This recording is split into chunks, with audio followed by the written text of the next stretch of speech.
নির্বাচনের আগে পুরো দেশ চষে বেড়াচ্ছেন তারেক রহমান। প্রতিশ্রুতি বাস্তবায়ন হলে দেশ বদলে যাওয়ার আশা সাধারণ মানুষের। কাল বরিশাল সফর ঘিরে আনন্দ মিছিল। যে প্রতিশ্রুতিগুলি নেতা দিচ্ছে, সামনে সেই প্রতিশ্রুতিগুলো যেন রক্ষা করে আগামীকালকে দেশনায়ক জনাব তারেক রহমান বেলা 11টায় এখানে আসবেন। আমাদের সার্বিক প্রস্তুতি রয়েছে। উনি যে আবেদনটি সাধারণ মানুষের কাছে রাখবেন, সে আবেদনটি যেন বাধা বিঘ্নহীনভাবে সাধারণ মানুষের কাছে পৌঁছায়।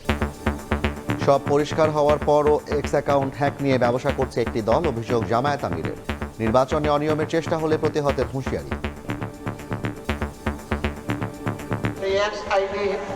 হ্যাক করে অত্যন্ত নোংরা মেসেজ সেখান থেকে দেওয়া হয়েছে। আমাদের আইটি টিম পেয়েও গেছে যে কোন জায়গা থেকে কারাই কাজ করছে। একটি রাজনৈতিক সংগঠন এই সব কিছু স্পষ্ট হওয়ার পরেও এইটা নিয়ে তারা এখন ব্যবসা করছে। দেখছিলেন প্রধান শিরোনাম। রাত 11টার সময় সঙ্গে আছি আমি জাফর সাদিক। এছাড়া খেলার খবর জানাতে থাকবেন জাফর। আপনাকে ধন্যবাদ। বিশ্বের নানা প্রান্তের খেলাধুলার খবর জানিয়ে দেব আমি তারেক হাসান শিমুল। এবার অন্যান্য শীর্ষ সংবাদ। ভাড়া করা মুক্তিযোদ্ধাকে ঘোষক বানানোর চেষ্টা করছে স্বাধীনতা বিরোধীরা, অভিযোগ বিএনপির। ইতিহাস বিকৃত করে বয়ান তৈরির অভিযোগ, বিভ্রান্ত না হওয়ার আহ্বান। র্যাবের নতুন নাম স্পেশাল ইন্টারভেনশন ফোর্স। পরিবর্তন আসছে পোশাকেও। সহিংসতা কিংবা লুটের সব অস্ত্র উদ্ধার না হলেও ভোটে চ্যালেঞ্জ দেখছে না স্বরাষ্ট্র। গাজীপুরে জঙ্গি নাটক সাজিয়ে 7 জনকে হত্যায় শেখ হাসিনা সহ 8 জনের বিরুদ্ধে পরোয়ানা। রামপুরায় গুলি ও 2 জনকে হত্যা মামলায় রায়ের তারিখ ঘোষণা 15 ফেব্রুয়ারি। নিউমুরিং কন্টেইনার টার্মিনাল ইজারার প্রতিবাদে এবার অনির্দিষ্টকালের কর্মবিরতির ঘোষণা, সড়ক অবরোধ করে বিক্ষোভ শ্রমিকদের। চট্টগ্রাম বন্দরে অচল অবস্থা। এবং আজ পবিত্র শবে বরাত। ভাগ্য রজনীতে ইবাদত বান্দেগিতে মশগুল মুসল্লিরা। আতশবাজি ও অতিরিক্ত আলোকসজ্জা থেকে বিরত থাকার পরামর্শ।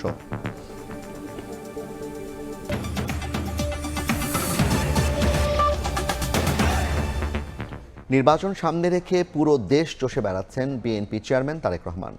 জেলায় জেলায় জনসভায় 31 দফার আলোকে দিচ্ছেন নানা প্রতিশ্রুতি। কর্মসংস্থান, বেকার ভাতা, ফ্যামিলি ও কৃষক কার্ড সহ প্রাধান্য পাচ্ছেন নারী ও তরুণরা। সাধারণ মানুষের আশা, প্রতিশ্রুতির বাস্তবায়ন হলে বদলে যাবে দেশ। এদিকে 9 ফেব্রুয়ারি বিটিভিতে বক্তব্য দেবেন বিএনপি চেয়ারম্যান তারেক রহমান।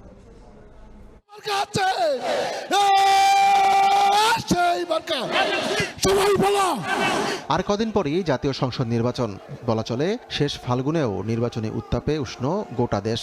নির্বাচনকে সামনে রেখে দেশের উত্তর থেকে দক্ষিণ, পূর্ব থেকে পশ্চিম সর্বত্র ছুটে বেড়াচ্ছেন বিএনপি চেয়ারম্যান তারেক রহমান। তারেক রহমান ইতিমধ্যেই বড় শহরগুলো তো বটেই, প্রত্যন্ত অঞ্চলেও অংশ নিয়েছেন বেশ কিছু জনসভা ও পথসভায়।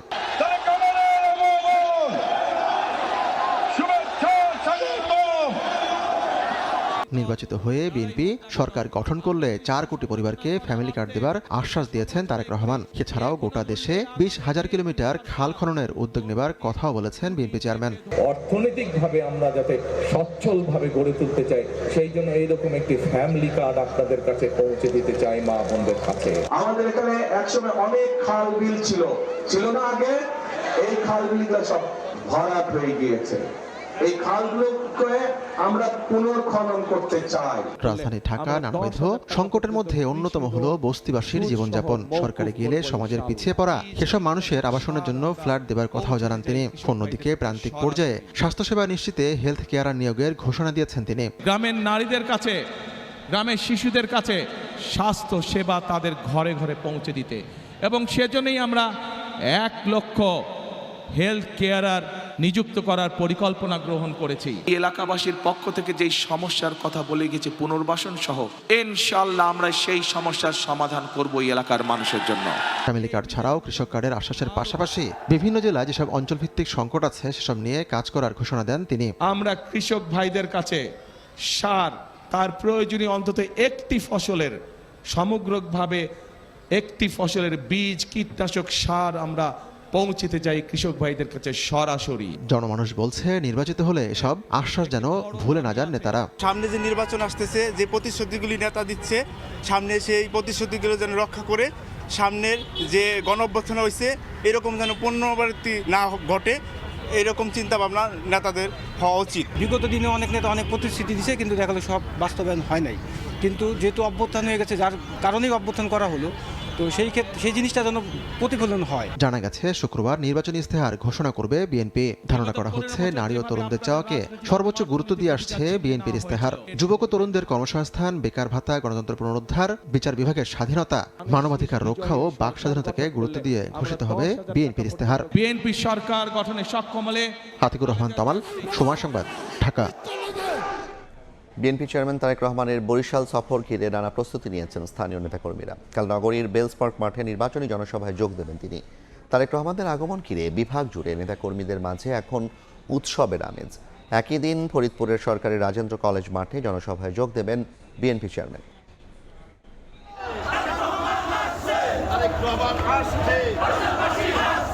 2 দশক পর বরিশাল যাচ্ছেন বিএনপি চেয়ারম্যান তারেক রহমান। তার আগমনকে ঘিরে আনন্দ মিছিল নেতাকর্মীদের। বুধবার দক্ষিণের এই জনপদে পা রাখবেন বিএনপির শীর্ষ নেতা। এজন্য পুরো নগরী ছেয়ে গেছে ব্যানার ও ফেস্টুনে। নগরীর ঐতিহাসিক বেলস পার্ক মাঠে চলছে নির্বাচনী জনসভার শেষ মুহূর্তের প্রস্তুতি। বিশাল মঞ্চ নির্মাণের কাজ প্রায় শেষ। এদিন সকাল 11টায় হেলিকপ্টার যোগে ঢাকা থেকে রওনা হবেন তারেক রহমান। দুপুর 12টায় পৌঁছবেন জনসমাবেশ স্থলে। নির্বাচনের রূপরেখা তুলে ধরার পাশাপাশি দক্ষিণাঞ্চলের উন্নয়ন নিয়ে কথা বলবেন আশা নেতাকর্মীদের। গোটা বরিশাল অঞ্চলের মানুষ তার জন্য অপেক্ষা করছে, এক নজর দেখার জন্য, তাকে বরণ করার জন্য। আমরাও তাকে বরণ করার জন্য প্রস্তুত। জনসমুদ্রে যারা অংশগ্রহণ করবেন তাদের নিরাপত্তা এবং উনি যে আবেদনটি সাধারণ মানুষের কাছে রাখবেন, সে আবেদনটি যেন কোনো বাধাবিঘ্নহীনভাবে সাধারণ মানুষের কাছে পৌঁছায়। আগামীকালকে দেশনায়ক জনাব তারেক রহমান বেলা 11টায় এখানে আসবেন। আমাদের সার্বিক প্রস্তুতি রয়েছে। এই মঞ্চেই আগামীকাল ভাষণ দেবে বিএনপির দলীয় প্রধান তারেক রহমান। নেতাকর্মীরা বলছেন তার সেই ভাষণ শুনবার জন্য এখন লাখ লাখ নেতাকর্মীরা অপেক্ষা করছেন। যে ভাষণে উঠে আসবে দক্ষিণের জনপদের ভাগ্য উন্নয়নের রোডম্যাপ। পরে বিকেলে ফরিদপুরে সরকারি রাজেন্দ্র কলেজ মাঠে আরেকটি সমাবেশে যোগ দেবেন বিএনপি চেয়ারম্যান। সেখানেও চলছে শেষ মুহূর্তের প্রস্তুতি। এর আগে 2005 সালে বিভাগীয় তৃণমূল সম্মেলনে যোগ দিতে বরিশাল এসেছিলেন তারেক রহমান। অপূর্ব অপু, সময় সংবাদ। এক্স অ্যাকাউন্ট হ্যাক নিয়ে সব পরিষ্কার হওয়ার পরও একটি দল বিষয়কে নিয়ে ব্যবসা করছে বলে অভিযোগ করেছেন জামায়াতের আমির ডাক্তার শফিকুর রহমান। কিশোরগঞ্জ ও ময়মনসিংহে নির্বাচনী জনসভায় অংশ নিয়ে সুষ্ঠু নির্বাচনের স্বার্থে প্রশাসনকে নিরপেক্ষ থাকার আহ্বান জানান তিনি। এদিকে গাজীপুরে জনসভায় জামায়াত আমির বলেন, এবার ভোটে অনিয়মের চেষ্টা হলে প্রতিহত করা হবে।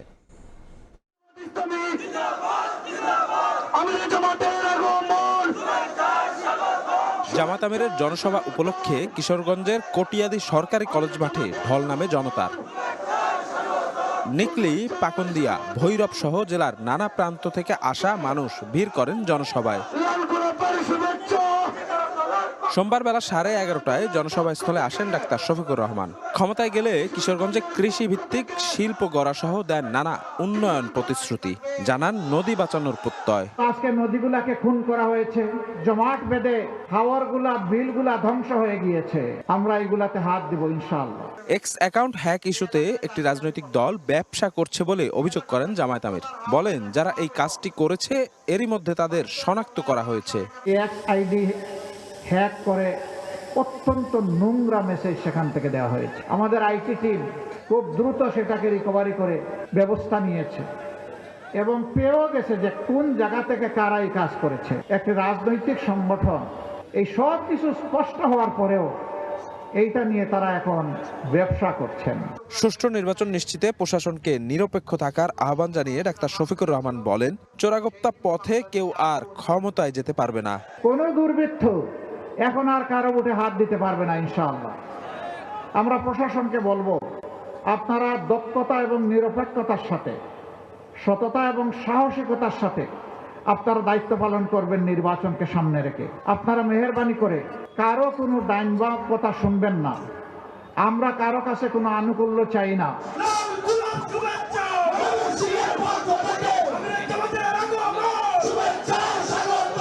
কিশোরগঞ্জের পর ময়মনসিংহে জনসভায় যোগ দেন জামায়াত আমির। বলেন, শিক্ষা ব্যবস্থাকে পঙ্গু করে রাখা হয়েছে।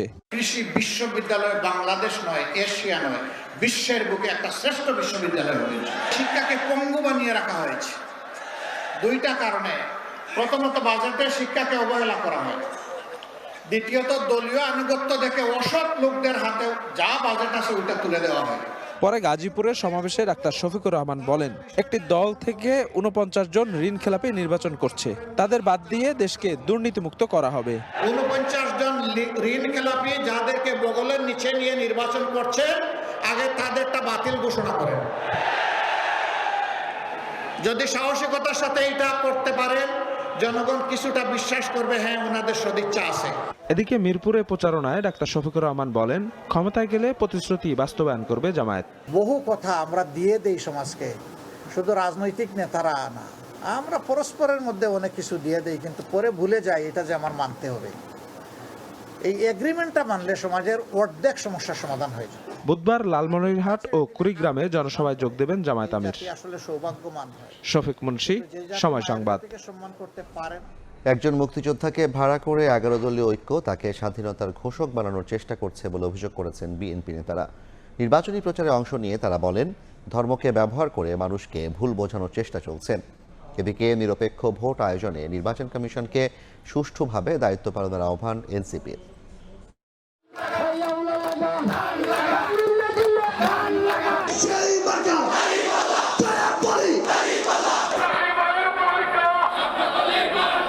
নির্বাচনী প্রচারণায় ব্যস্ত প্রার্থীরা চষে বেড়াচ্ছেন পাড়া মহল্লা অলিগলি।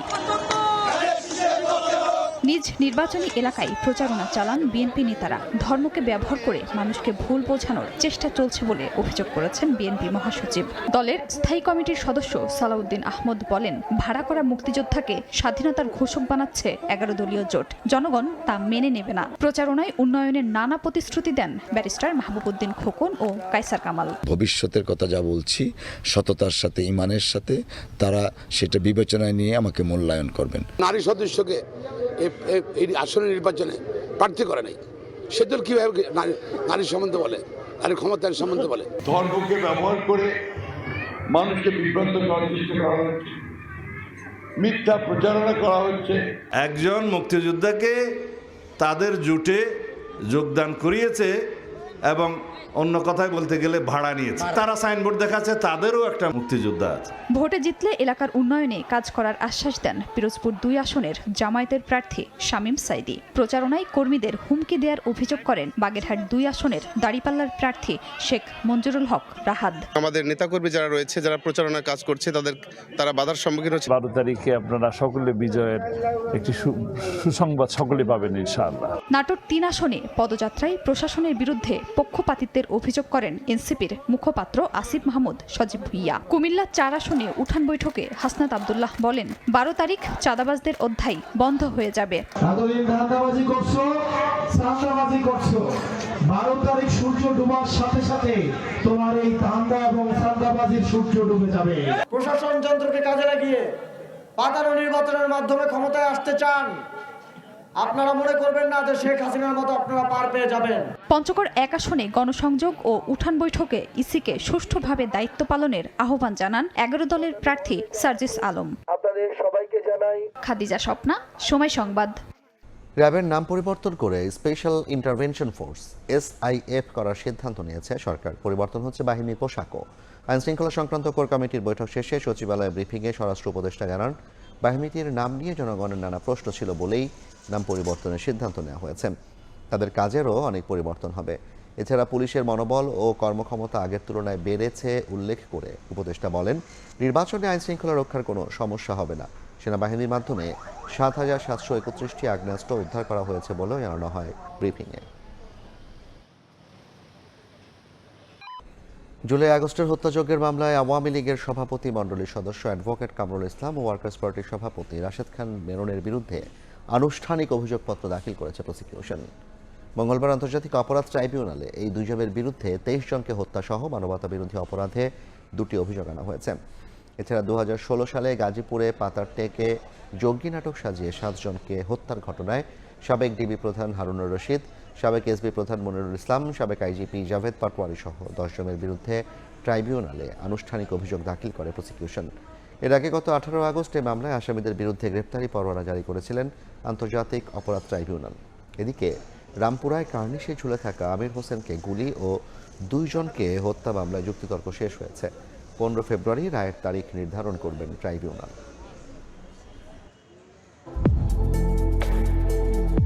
Thai Aluminium. The better is now the best. রাত 11টার সময় আরও থাকছেন। এপস্টেইন কাণ্ডে তোলপাড় মার্কিন রাজনীতি। কংগ্রেসের তদন্তে সাক্ষ্য দিতে রাজি বিল ক্লিন্টন ও হিলারি। প্রিন্স অ্যান্ড্রুকে তদন্তে সহযোগিতার আহ্বান ব্রিটিশ প্রধানমন্ত্রীর। আরএফএল ওয়াটার পাম্পের রোটর এখন আরো উন্নত আর বিদ্যুৎ সাশ্রয় হয় 20% পর্যন্ত। এবার বাণিজ্যের সংবাদ।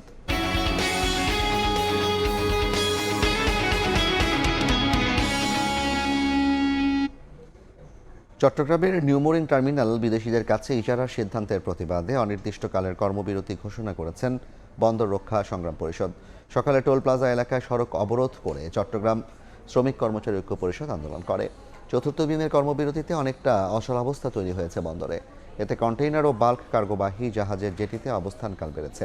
পণ্য লোডিং, আনলোডিং ও ডেলিভারির ধীর গতির কারণে জাহাজ নির্ধারিত সময় জেটি ছাড়তে পারছে না। আমদানি রপ্তানি কার্যক্রম ব্যাহত হওয়ায় ক্ষতিগ্রস্ত হচ্ছে দেশের অর্থনীতি। নিষেধাজ্ঞা অমান্য করে বন্দর কার্যক্রমে অস্থিরতার দায়ে 16 শ্রমিককে পানগাঁও বন্দরে বদলি করেছে কর্তৃপক্ষ। বর্তমানে বন্দর এলাকায় আইন শৃঙ্খলা পরিস্থিতি স্বাভাবিক আছে বলে জানিয়েছে পুলিশ।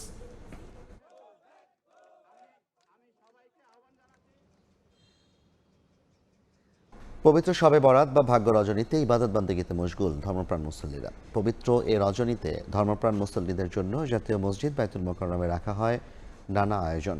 বাদেশার ধর্মীয় আলোচনার পর দেশ, জাতীয় মুসলিম উম্মার জন্য করা হয়েছে বিশেষ মুনাজাত। আল্লাহর রহমত আর রমজানের আগমনী বার্তা নিয়ে এসেছে পবিত্র শবে বরাত। হাদিস শরীফে বর্ণিত আছে, শাবান মাসের এ রাতে আল্লাহ তাআলা তার বান্দাদের প্রতি বিশেষ রহমতের দৃষ্টি দেন, গুনাহ মাফের সুযোগ পান অসংখ্য মানুষ। তাই তো মাগরিবের নামাজের শুরু থেকেই মুসল্লিরা নামাজ আদায় করতে থাকেন জাতীয় মসজিদ বাইতুল মুকাররমে। এরপর হয় লাইলাতুল বরাতের তাৎপর্যপূর্ণ আলোচনা। বাদেশা আবারও ধর্মীয় আলোচনার পর অনুষ্ঠিত হয় বিশেষ মোনাজাত। ব্যক্তি, জাতি, দেশ সবার সুখ সমৃদ্ধি ও গুনাহ মাফের জন্য করা হয় বিশেষ দোয়া। মোনাজাত শেষে মুসল্লিরা জানান, গুনাহ মাফ এবং দেশের শান্তি ও সমৃদ্ধির জন্য দোয়া করেন তারা। মাগরিবের নামাজ আদায় করেছি। মাগরিবের নামাজ আদায় করার পরে আমি দেখেছি যে এখানে কোরআন তেলাওয়াত হামদরাতের মাধ্যমে আনুষ্ঠানিকতা শুরু করা হয়েছে। মা বাবার জন্য দোয়া করি, দেশের জাতির সবার জন্য দোয়া করি, নিজের জন্য দোয়া করি, আল্লাহ যেন সবার ভালো রাখে। আজকে নামাজ পড়েছি এবং দোয়া করতেছি, সারা রাতি দোয়া করবো ইনশাআল্লাহ। আজকে আপনারা জানেন যে আসলে আমাদের তো গুনাহের শেষ নাই, আমরা আসলে পাপিষ্ট বান্দা। আল্লাহ তাআলা আমাদেরকে মাফ করুক। আমার মা বাবা, তারপর বাংলাদেশের সকল মানুষের জন্য দোয়া করছি যেন আগামীতে বাংলাদেশ উন্নত হয়। অনেক রকমের নামাজ পড়েছি আজকে শবে বরাত, সেই কারণে এই বাইতুল মুকাররমে আশা হচ্ছে আমার। বাংলাদেশের সমস্ত জগৎ, সব জাতি হিসাবে সকল জাতিকে যাতে করে আমরা হেফাজত করে আল্লাহ পাক এই কামনা করে আজকে রাত্রিতে আমরা আরো দোয়া করব, মুসলিম উম্মাহ যাতে করে ভালো থাকি, সমস্ত ধর্মের লোক যাতে করে ভালো থাকে। এই রাতে নফল নামাজ, কোরআন তিলাওয়াত, জিকির ও তওবার মাধ্যমে আল্লাহর নৈকট্য কামনা করেন ধর্মপ্রাণ মুসলমানরা। তাই রাজধানী সহ সারা দেশের মসজিদে ইবাদত বন্দেগীতে মশগুল থাকেন মুসল্লিরা। আতাউর কাউসার, সময় সংবাদ, ঢাকা।